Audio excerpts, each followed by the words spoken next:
Hi guys, I was asked by a viewer and a Patreon supporter of mine that I thank very much if I could talk about the experience of an NI dominant meeting another NI dominant and having a kind of close relationship with them. How in some ways it can be a really fabulous and enriching experience, and yet in other ways it can be a challenging experience. It can be an experience that tests our limits and our boundaries and can ultimately almost make us question our sense of self.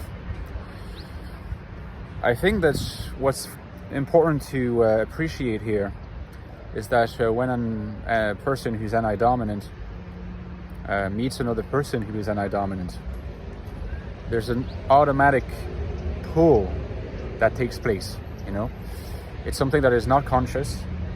There's a mutual attraction of NI worlds because, if you like, the pull that the unconscious has on an introverted perceiver of the intuition variety is something that, although it is hard to pinpoint and to make tangible, influences the way we speak, influences the way we behave, influences the way that we manifest a certain kind of body language, the way we react to things, the patterns of our thinking. So all of this can be quite subliminal, but ultimately people do notice and do take note, and there is this, like I said, a mutual attraction, a pull toward each other, something kind of magnetic that takes place. Now that can be very exhilarating at first sight, because if a fusion of horizons takes place, well, your vocabulary as an NI dominant will be inevitably enriched by the vocabulary of the other person over time, and so you'll find your own world enriched by the experience and by what might in some cases be described as an experience of partial merging, not just overlapping, but partial merging with the other person. And that can be very life-affirming and exhilarating, a sense of intuitive solidarity, but also an enrichment of your own world through the fusion with another horizon. Where it can be tricky is when this merging either goes too far,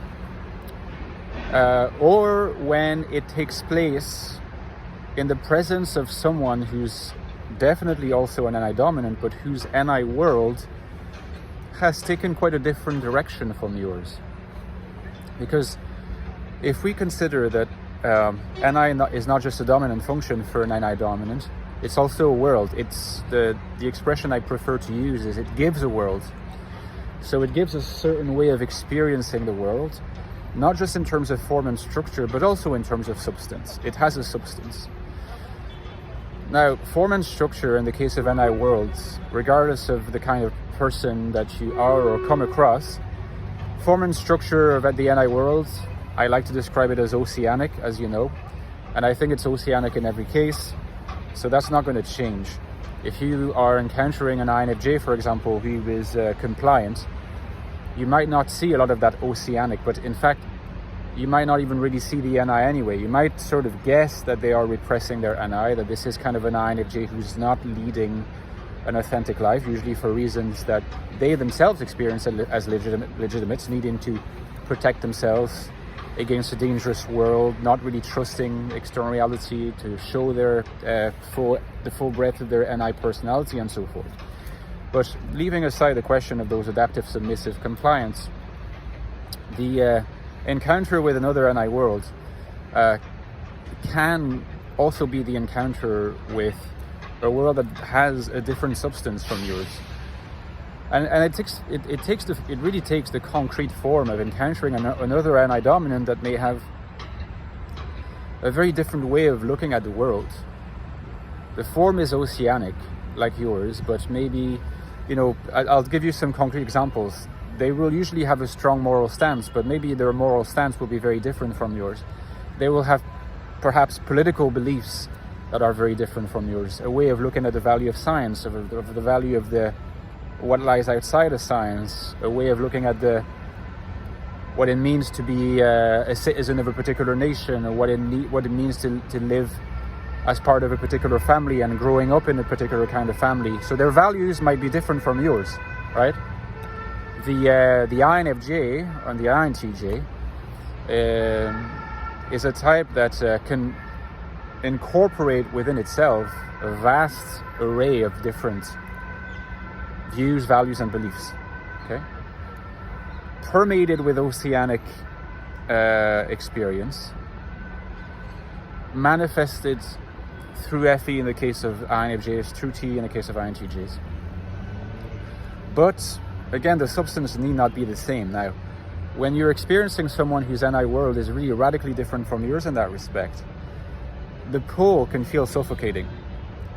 And it will probably feel like either suffocating or combative for the other person as well. There will be a tendency to either try to retreat from this pull because you'll feel like it's going to choke you, or to try to gain the upper hand.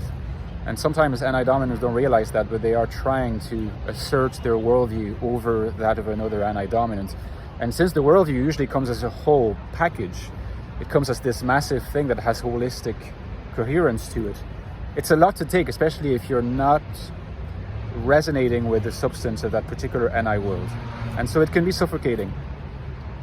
The other case is that is also a little bit of a slippery case, is when you do meet someone whose NI world is in fact so similar to yours, not just in terms of structure and form, oceanic, like I said, but also in terms of substance. So maybe similar enough beliefs, similar enough views about things, similar enough tastes and values.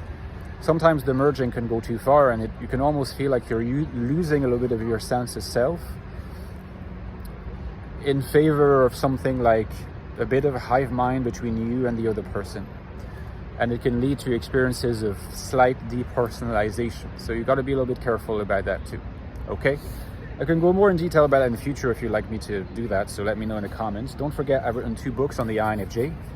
The Infinite Soul, which is my latest one, INFJ Life in Modern World, looking at, in fact, the INFJ self is very important to preserve, authentic INFJ selves, even if sometimes what the hostility of the modern world can make us feel like we ought to conceal ourselves. This book argues that the key to flourishing, meaning, and purpose in INFJ life is to embrace your identity as an INFJ. And this book explores how you can do that successfully. Check it out. It's the first link below, as well as its prequel. And as you can see, it's very much a prequel. The Ecstatic Soul, a new look at the INFJ personality, which is all about the INFJ mind. What's it like to be an INFJ? What's it like to think like an INFJ? Putting yourself in the shoes of an INFJ. It's the deepest investigation of that type that you will find online. So I recommend you check it out as well at the link below. And as usual, guys, the live upload on my channel is my Patreon page. I would be so grateful if you considered supporting me on Patreon for, anywhere from €3 a month, $3.50 a month. So it's not a lot of money, given that you get some interesting perks and bonuses as well. Bonus videos every 2 weeks. Recently, I delved into FENTI in a lot of detail. A 38-minute video where we go deep, and there's a little bit of a library of those that's starting to aggregate. So I recommend you check that out. You get access to a special Discord for INFJs and people who like the presence of INFJs to get together, relate, explore their NI, their SE, or anything else. And you get some other perks too. So check it out. It helps me massively, and hopefully see you there. Okay, guys, see you soon. Bye-bye.